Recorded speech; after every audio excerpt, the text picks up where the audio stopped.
नमस्कार दोस्तों, मैं आपका डॉक्टर तुषार। आज हम बात करने वाले हैं बर्निंग फीट सिंड्रोम के बारे में। बर्निंग फीट सिंड्रोम क्या होता है? आमतौर पर हमारे पास काफ़ी ओपीडी पेशेंट्स आते हैं जो पैरों में जलन, पैरों में दर्द, पैरों के अंदर जलन सी महसूस होना, पैरों में से अग्नि निकलना, क्या उसमें से कोई टिंगलिंग सेंसेशन यानी कि कीड़ियाँ सी चलना, सूनापन रहना, ये एक अमूमन बर्निंग फीट सिंड्रोम के ही पार्ट हैं। ये आज हम जानते हैं इसके कारणों को। कारणों की अगर बात करें तो सबसे पहले पेरिफेरल न्यूरोपैथी, उसके अंदर मोस्ट कॉमन कॉज रहता है डायबिटीज़ का। जिन पेशेंट्स के अंदर, जिन लोगों के अंदर डायबिटीज़ अनकंट्रोल्ड रहती है, शुगर लेवल ज़्यादा रहता है, उसमें अक्सर पेरिफेरल न्यूरोपैथी देखी जाती है। उसके अंदर जो पैरों की नसें होती हैं वो डैमेज्ड हो जाती हैं और वो पैरों के अंदर दर्द महसूस करते हैं, जलन सी महसूस करते हैं तलवों में और घुटनों से नीचे। सेकंड कॉज की अगर हम बात करें तो उसके अंदर हमारे पास अगर पैरों की उंगली और अंगूठों के बीच में कोई फंगल इन्फेक्शन डेवलप हो जाता है तो उसको एथलेटिस फुट कहते हैं, जिसके अंदर भी ये कॉमन रहता है peripheral neuropathy, burning foot syndrome. अगर हम आगे बात करें डिसीज के बारे में तो उसके अंदर हाइपोथायरॉयडिज्म रहता है, उसके अंदर जो थायरॉक्सिन नाम का हार्मोन रहता है उसकी कमी हो जाती है। साथ के अंदर उसमें ओबेसिटी, मोटापा, पैरों के अंदर जलन रहना, थकावट रहना, ये कॉमन फीचर्स होते हैं। अगर कोई इंसान को सीवीए हो जाता है यानी अधरंग हो जाता है, लकवा हो जाता है, तो जिस तरफ के अंदर वो नसों की समस्या आती है ब्रेन के द्वारा, वहाँ पर भी उसको बर्निंग फीट सिंड्रोम महसूस हो सकता है, जलन महसूस हो सकती है, दर्द महसूस हो सकता है। अगर हम वेस्कुलाइटिस की बात करें तो वेस्कुलाइटिस भी एक बहुत मोस्ट कॉमन कॉज माना जाता है बर्निंग फीट सिंड्रोम का।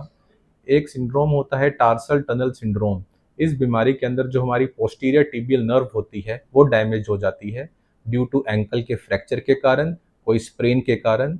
जो पोस्टीरियर टिबियल नर्व होती है, इसको डैमेज होने का कारण कई बार पुलिसमैन जो लाठी मारते हैं पैर के अंदर तो उसके अंदर डैमेज हो जाती है, इसलिए इसको टार्सल टनल सिंड्रोम या फिर पुलिसमैन इंजरी भी कहा जाता है। अगर हम इसके अंदर और कारणों की बात करें तो उसके अंदर विटामिन की डेफिशिएंसीज, विटामिन डी की डेफिशिएंसी, विटामिन बी कॉम्प्लेक्स की डेफिशिएंसी जैसे कि बी6 बी12 की डेफिशिएंसी। अगर और कारणों की अगर हम जाते हैं तो उसके अंदर हमारे पास कोई एलर्जी हो जाए, किसी सब्सटेंस से एलर्जी, हैवी मेटल से एलर्जी हो जाती है, मरकरी और लेड के अंदर भी ये चीज़ देखी जाती है अक्सर। किसी को जैसे हम सॉक्स पहनते हैं पैरों के अंदर, उससे भी एलर्जी हो जाती है तो भी एक हमें बर्निंग फीट सिंड्रोम दिखाई देता है, बर्निंग फीट सिंड्रोम के फीचर्स दिखाई देते हैं। और सबसे आजकल जो हम ओपीडीज में देखते हैं तो एक एंग्जाइटी का कॉज भी बड़ा दिखाई दे रहा है, फीमेल्स में ज़्यादा दिखाई देता है कि रात को सोते सोते 11-12 बजे उठ जाना, पैरों में जलन महसूस होना, पैरों में दर्द महसूस होना, जिसके लिए हमें रात को 11-12 बजे हम चलते हैं, फिरते हैं, पैरों को हम बांधते हैं। तो ये कुछ कारण हैं पेरिफेरल न्यूरोपैथी और बर्निंग फीट सिंड्रोम के। आज हम बात करते हैं, अब बात करते हैं हम इसके ट्रीटमेंट के लिए। तो ट्रीटमेंट के अंदर सबसे पहले तो एक राइस थेरेपी होता है शॉर्ट वर्ड के अंदर। आर का मतलब रेस्ट, आई का मतलब एप्लीकेशन ऑफ आइस, हम आइस लगा सकते हैं, ठंडे पानी के अंदर पैरों को डाल सकते हैं। सी का मतलब कंप्रेशन, हम उसको किसी बैंडेज से अप्लाई कर सकते हैं। और ई से एलिवेशन, एलिवेशन कर सकते हैं हम उस फीट का। ये एक हमारी होम ट्रीटमेंट है। साथ के अंदर हम एनाल्जेसिक्स का प्रयोग कर सकते हैं, दर्द की दवाइयाँ।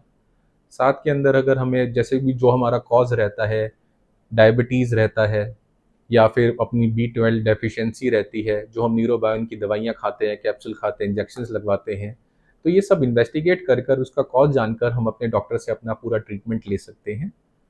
और अगर फिर भी आपको कोई ऐसी समस्या रहती है तो आप मुझे नीचे दिए गए नंबर पे कॉन्टैक्ट कर सकते हैं। धन्यवाद।